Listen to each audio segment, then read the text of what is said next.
All right, welcome to this explainer. We're diving straight into the hard data today to completely shatter those Hollywood myths and uncover the actual psychology, daily habits, and real wealth accumulation secrets of self-made millionaires. Seriously, forget the flashy sports cars and the silver spoon stereotypes you see in movies. Today, we're looking at massive, robust socioeconomic studies from around the world to find out what genuinely separates the ultra-wealthy from the rest of the pack, and more importantly, what we can actually learn from them. So here is our roadmap for today. First, the millionaire personality profile. Second, are you a paw? Third, how millionaires spend time. And finally, wealth, autonomy, and happiness. Let's jump right in.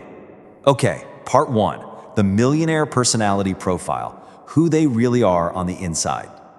To really understand the millionaire mindset, we've got to look at a massive German socioeconomic study that analyzed over 1,000 millionaires.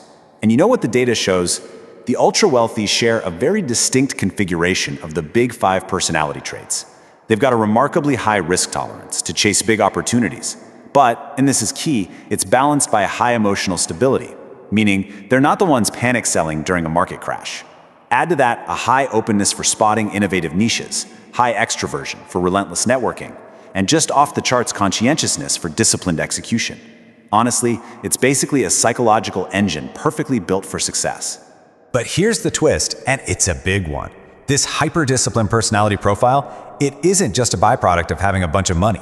The data reveals that these specific traits are incredibly pronounced in self-made millionaires, the folks who built it from the ground up, but they are significantly weaker in those who just inherited their fortunes. So this basically proves these traits are the actual drivers of wealth accumulation, not just a side effect of being rich. Moving right along to part two, are you a paw? Let's break down the wealth accumulation formula.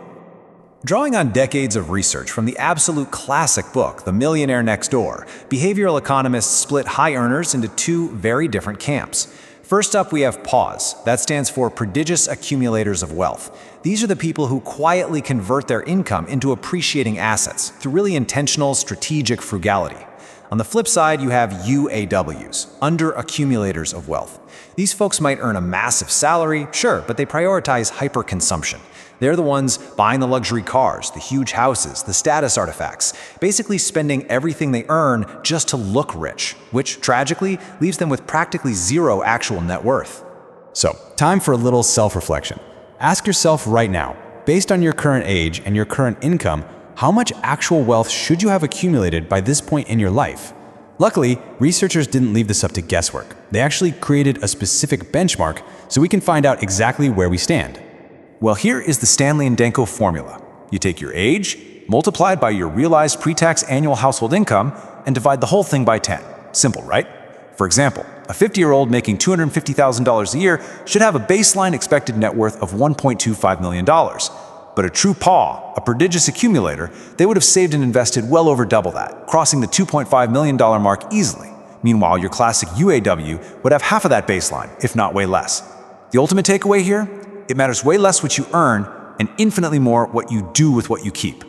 All right, let's head into part three, how millionaires actually spend their time, the 24-hour reality. Because here is the great equalizer. Millionaires have the exact same 24 hours in a day as you do. There's no buying more time. But a fascinating study out of the Netherlands that tracked daily time use reveals a really stark difference. While millionaires and the general population spend the exact same amount of time working, doing chores, and dealing with childcare, leisure time is a totally different story. Millionaires actually spend about 27 more minutes a day on active leisure and 32 fewer minutes a day on passive leisure. So what exactly does that look like? Well, active leisure is stuff like exercising, volunteering, socializing, or really getting into a hobby. Passive leisure is watching TV, napping, or just kind of sitting around doing nothing.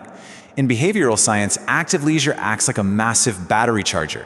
It actively boosts happiness, energy, and overall life satisfaction. Passive leisure, like binge watching Netflix all weekend, surprisingly acts as a negative predictor for life satisfaction. The wealthy literally intentionally shift their free time off the couch and into activities that compound their well-being. Finally, part four, wealth, autonomy, and happiness. The age-old question, does money actually buy joy? Think about it. Does all this intense discipline, crazy wealth accumulation, and active time management actually make a person happier? A massive Harvard study analyzing over 4,000 millionaires revealed a pretty staggering number. Yes, overall life satisfaction does rise with income, but it takes a net worth of roughly $8 to $10 million before wealth significantly and substantially boosts your baseline happiness compared to someone with, say, 1 or 2 million.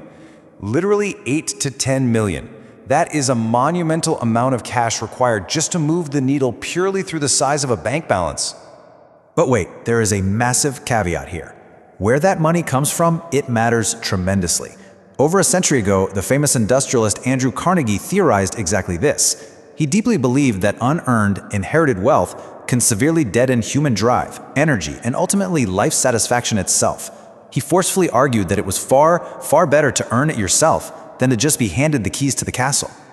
And you know what? Over 100 years later, the Harvard data completely backs Carnegie up.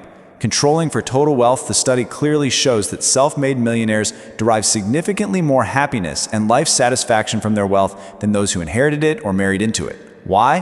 One word: autonomy. Building your own wealth develops a profound internal sense of agency and control over your life, and that right there is a core pillar of true psychological well-being. To wrap up this explainer, I want to leave you with a bit of a provocative thought to chew on today. Really take a hard look at your own habits, your time management, and your spending. Are you exhaustingly chasing the mere appearance of wealth just to impress other people, basically acting like a UWA? Or are you quietly cultivating the reality of financial independence, real autonomy, and the active, deeply satisfying life of a true self-made wealth accumulator? The data is crystal clear. The choice of which path to take is entirely up to you.